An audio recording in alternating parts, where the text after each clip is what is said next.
Take Command podcast from Odyssey Sports. Craig Hoffman here, Logan Paulson there. Mailbag edition of the show here on the Commanders bye week. All right, next question comes from our guy Teresh, who's just Teresh works like behind the scenes in media.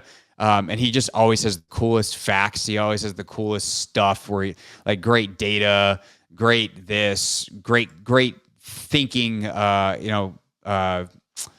just great, like thought-provoking questions. So he goes, I'd like for you, or for Logan and you, to share some examples of things he noticed from assistant coaches he's worked with that showed him they were capable of leading a franchise as a head coach and not just an X's and O's guy. Hey, that's a really good question, because it's kind of hard to know. There is an element of like, this dude's a brilliant football guy, right? Like I think let's just take the guys that I worked with, like Shawn McVey, for example. I think it was very clear very early on that he was going to be something special, because he had this ability not only to like understand football, and football was important to him, and he was a grinder and a worker, but he also had this tremendous ability to relate to players, right? Like he'd go through the hallway, hey, Logan, what's up? Hey, London, how you doing? And he'd have a little joke, and it was like very easy and for him to kind of relate to every single person. You take someone like Mike McDaniels, who was obviously very smart, even when he was here, very, very smart. And then again, in San Francisco, very, very smart, but his personality is a little bit different. And you've seen that in like the countless social media clips. Like he's a little bit quirky, a little bit funny, a little sarcastic. And you're kind of like, how is that going to play in front of a group? And there was a period of time before I got with him in San Fran, where I was like, I think he's a brilliant coach, but I'm not sure how that's going to play when he's the head coach. But again, he's kind of taken his personality and found a way to relate to players. Kyle too, I think, is interesting. Kyle, when I first was here with him, was a little bit standoffish. He wouldn't say hi to you. It was very kind of in his own head, very like a beautiful mind. I'm thinking about something all the time.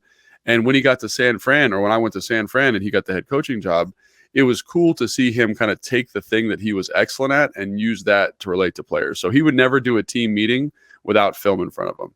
And he kind of laid the foundation through watching film and showing players his command of football.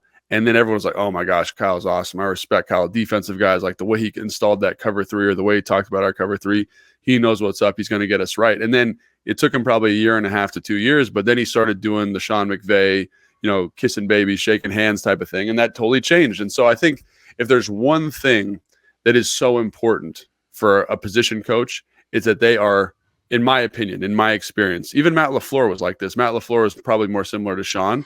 Smart guy, extremely obsessed with football would be the other thing that's important. Obsessed with football, and he had that kind of charisma.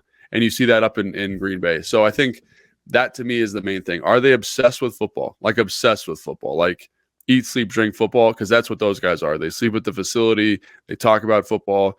Kyle, I remember saying, like, the way I value you as a person is how you approach football. And that's how they all are. They're all super dialed in like that. So are they obsessed with football, and can they relate to the players? And I think the thing that those 4 examples show you is that everyone can relate in different ways, as long as you find that mode of connection that helps you convey your obsession with football at a high level. What I think is interesting about those guys, having listened to the Playmaker series, and I just read a long Washington Post profile a couple weeks ago on McDaniel, is I don't know if they would agree with the last part to the extent they did when they coached you.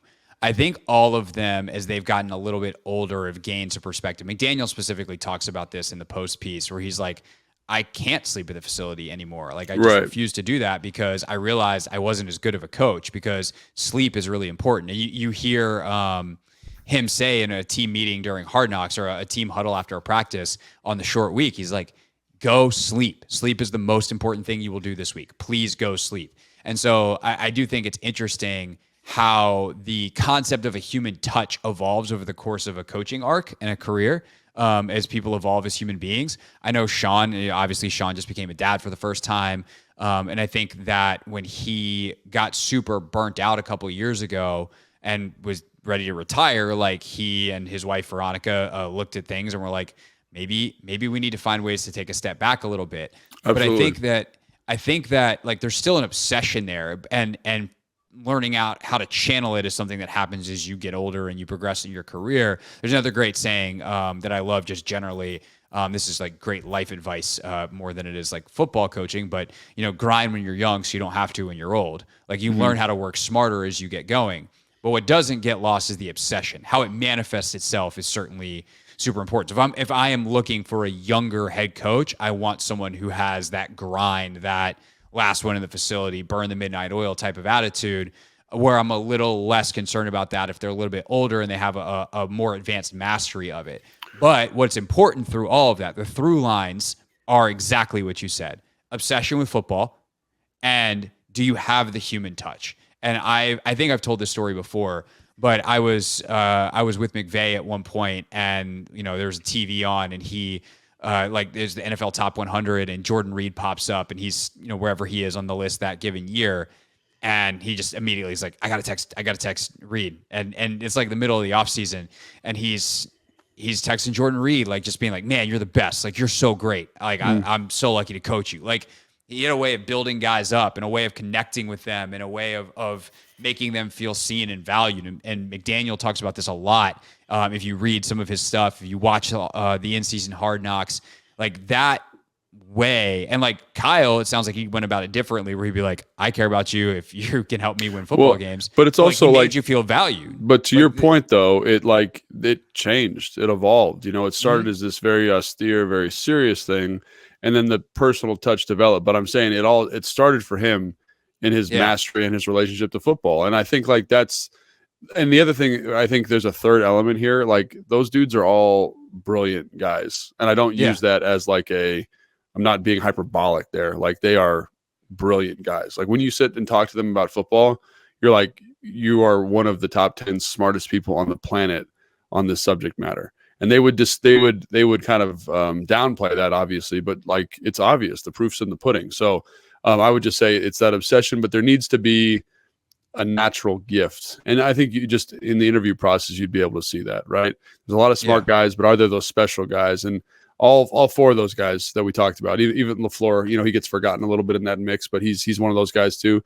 They have a grind, they have a process. It's a very clear vision. I think that's the other thing that is getting a little bit more technical, as opposed to those kind of major points we alluded to, is they understand their vision very, very clearly for what it is. And so in that interview process, if the guy's like, oh yeah, we could do this, or we could do this, I don't know if he's the right guy for me, because I want him to say like, this is where I think football is at now.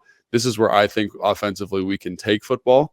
And I think they all had a good understanding of that. I think Shawn in his first or second year in LA, when that offense really innovated and they did some really high level stuff, like he took football to the next level. Shawn, LaFleur, I mean, you see McDaniel in Miami doing it all the time.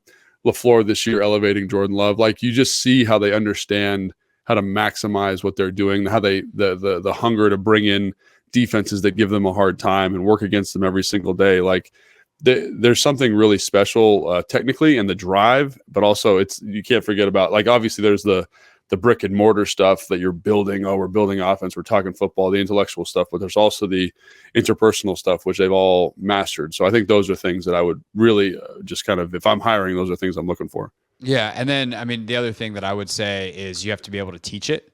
And that's like, and I'm just trying to think of other things too, where like, I think of Brandon Staley in LA. I don't know why he's not working. Right. Like he is to defensive football what those other guys seem to be offensively, like the way he thinks about it.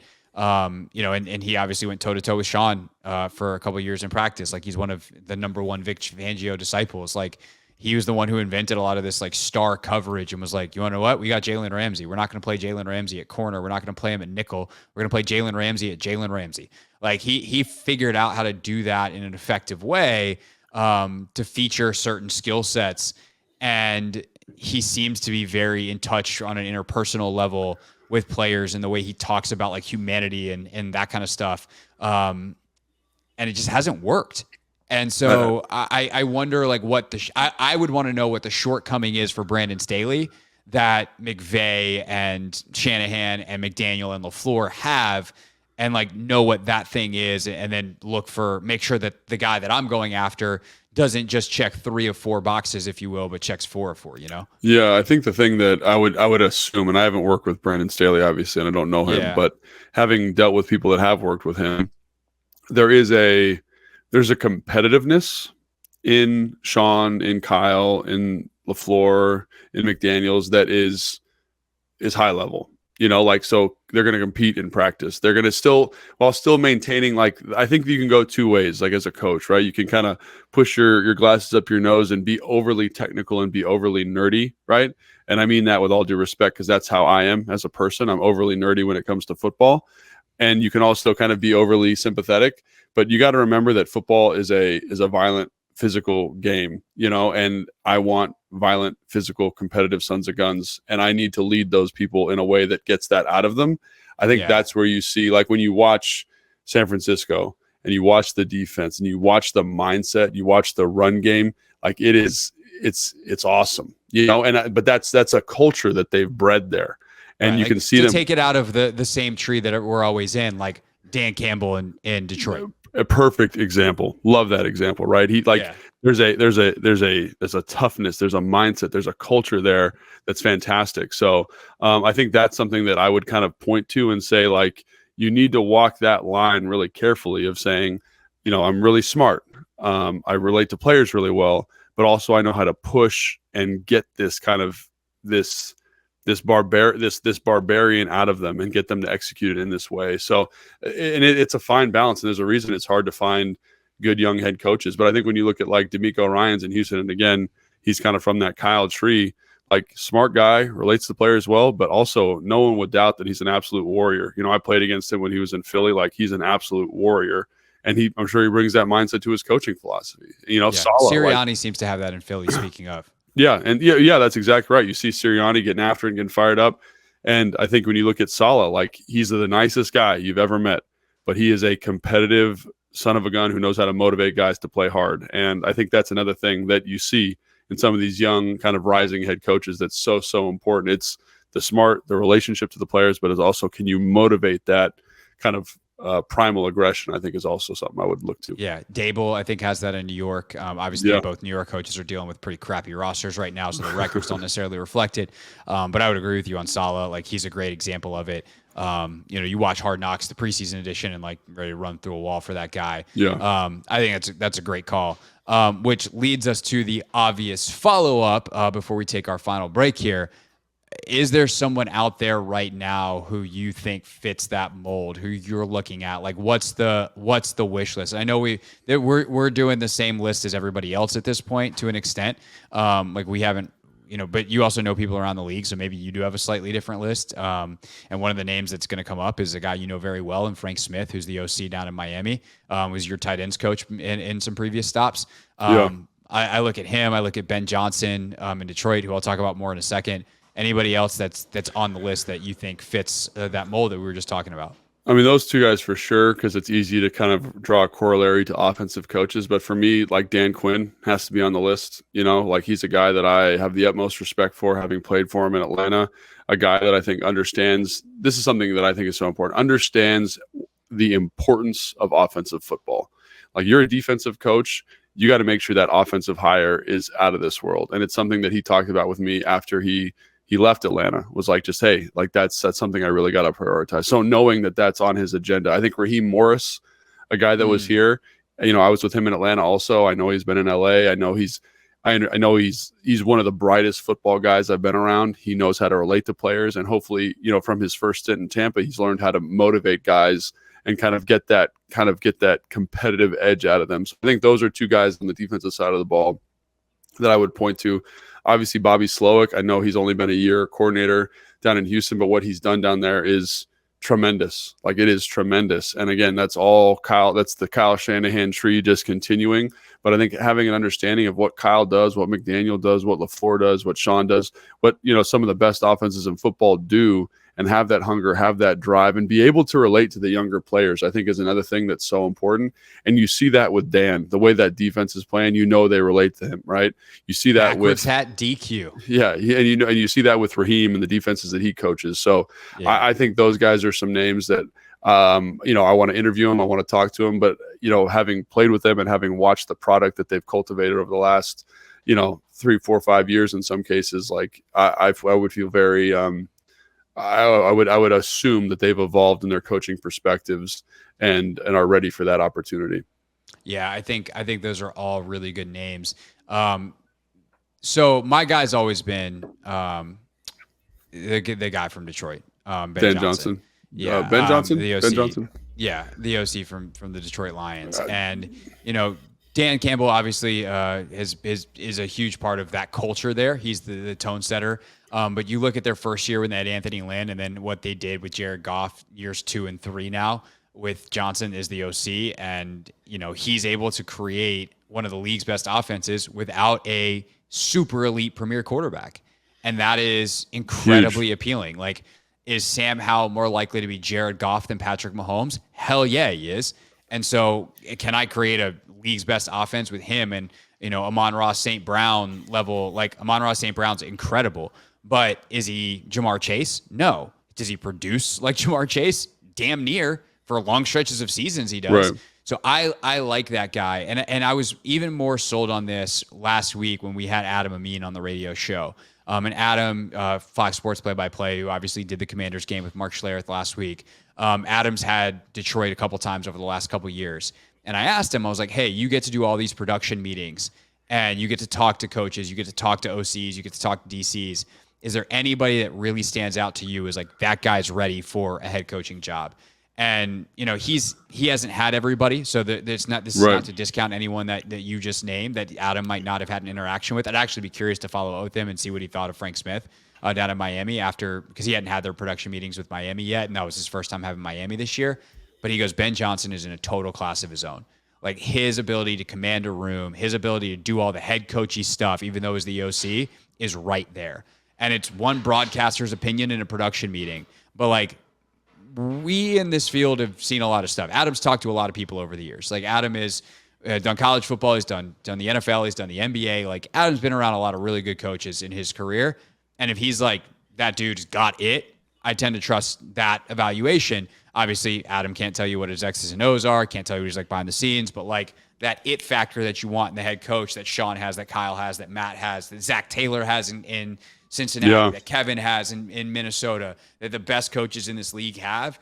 Very clearly, Ben Johnson has it. And so he has consistently been at the top of my list. And I also think philosophically, I like the way he thinks about the game. And I would say the same is true for Smith. I would assume for most of the other names you mentioned as well, like the prioritization of getting your best players the ball, being creative in how you do that, and a healthy run-pass balance that makes your quarterback's job easier on the offensive side. Like, that is the philosophy that I think is best in the modern NFL. That's what I would be looking for. I'm not Josh Harris, so we'll see. No, but I think that's when you're looking for an offensive perspective and a cultural perspective, I think it doesn't get much better than that. Like you talk about a culture and turning around really quickly and having a clear vision.